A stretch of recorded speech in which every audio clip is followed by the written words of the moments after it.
one.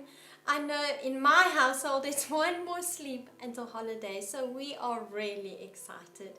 We're looking at our church value of pursuing His presence, and I want to remind you of Psalm 42 in the Amplified Bible. It says, "As the deer pants longingly for the water, so my soul pants longingly for you, O God." I don't know about you, but some days I get my water intake correct. And even when I've had all my glasses of water, I still crave water.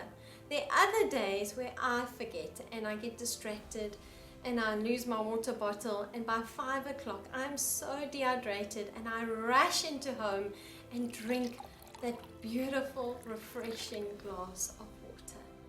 You know, this psalm is talking about a deer longing for that water, longing for the river and the brooks.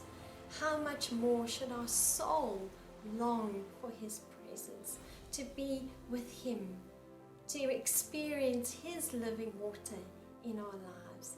You know, I'm often reminded of the story of a cute old couple that were driving and they get to a robot or a traffic light, for those of you watching from the States. But they get there and they see next to them this young couple in love in their car, and the guy's got his arm around the girl and they're kissing and cuddling and have their hands on each other's laps.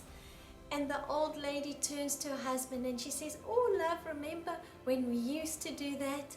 And the husband turns to his wife and says, "I haven't moved." You know, sometimes when we haven't longed for God, we think He's distant and far away, or that we've got to find Him. But you know what? He has never moved.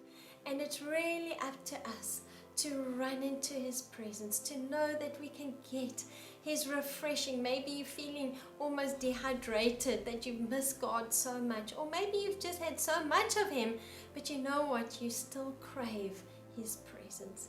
Won't you, as you hear this devotion, even as we switch off, won't you just spend time with Him?